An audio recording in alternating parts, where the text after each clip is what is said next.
ओम नमः शिवाय। आज आपको हम एक ज्योतिर्लिंग की सैर कराते हैं। थानेश्वर महादेव मंदिर, जो महाभारत के समय से बहुत प्रचलित है। खुद अर्जुन ने यहाँ पर महाभारत के युद्ध के दौरान महादेव जी की पूजा थानेश्वर मंदिर में की थी। जब से यहाँ मान्यता है कि जो यहाँ भी मनोकामना रखी जाती है संपूर्ण होती है। और फिर यहाँ आकर उसके बाद लोग धन्यवाद करने के लिए यहाँ पर आते हैं।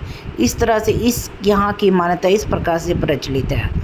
वैसे भी महादेव सारे संसार में सबसे ज़्यादा महाकाल की पूजा सबसे बड़ी पूजा होती है। सारे ग्रह महाकाल के अंडर चलते हैं और मूलांक 2 वालों और 7 वालों को महादेव की पूजा अवश्य प्रतिदिन करनी चाहिए। महादेव की पूजा पहले गणेश जी को जल अर्पण होता है, फिर पार्वती जी को और फिर महादेव जी को। और महादेव जी को जल अर्पण करने का समय सुबह 5 से लेकर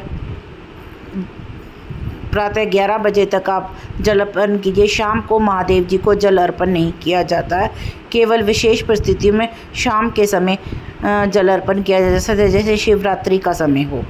तो महादेव जी की पूजा आप प्रतिदिन कीजिए और अपनी किसी भी रुकावट को, अपनी किसी भी मनोकामना को पूर्ण करें। कोई भी आपको ग्रह तंग कर रहा हो, सब महादेव जी की भक्ति से दूर हो जाता है।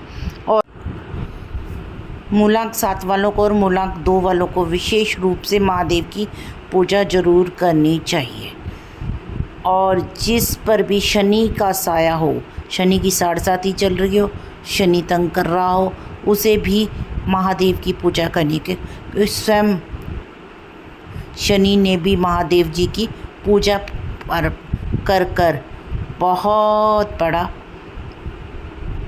वरदान लिया था। इसलिए जो भी महादेव जी की पूजा करता है उसे शनि कभी तंग नहीं करते।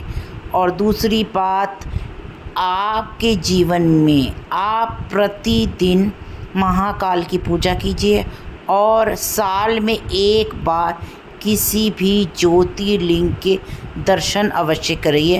यानी वहाँ पर जाइए, वहाँ पर जैसा भी प्रचलित हो वहाँ वैसी ही पूजा कराइए, वहाँ दर्शन कीजिए, पूजा कीजिए किसी भी एक ज्योतिर्लिंग की।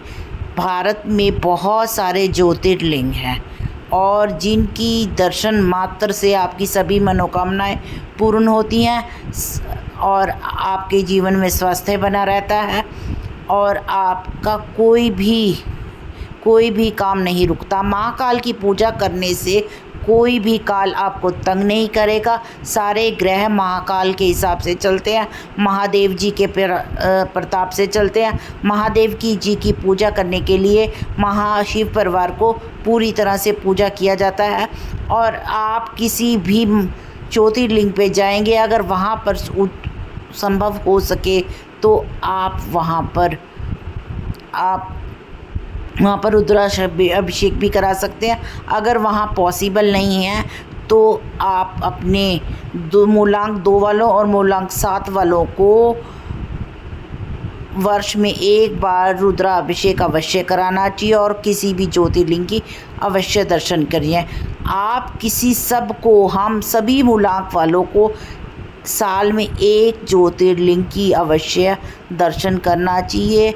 इसमें आपके जितने भी कोई बुरा काल होता है सब कट जाता है और आपके जीवन में खुशियाँ, आपके जीवन में तरक्की, आपके जीवन की हर मनोकामना पूरी हो जाएगी। कोई भी बाधा आपके जीवन में आपको तंग कर रही है, किसी भी काल का साया आपके ऊपर नहीं आएगा अगर आप ज्योतिर्लिंगों के दर्शन करते हैं।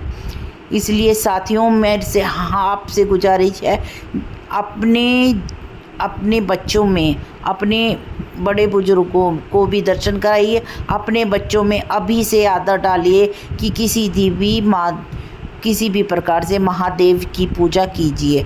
और किसी भी इंसान का स्वास्थ्य कमज़ोर हो तो महादेव जी के बहुत सारे ऐसे उपाय हैं जिससे हम जीवन को उस मौत के मुंह से निकाल कर ला सकते हैं। कुछ भी आपको जानना है, कुछ भी पूछना है तो आप हमें नीचे दिए नंबरों पर संपर्क कर सकते हैं। धन्यवाद साथियों।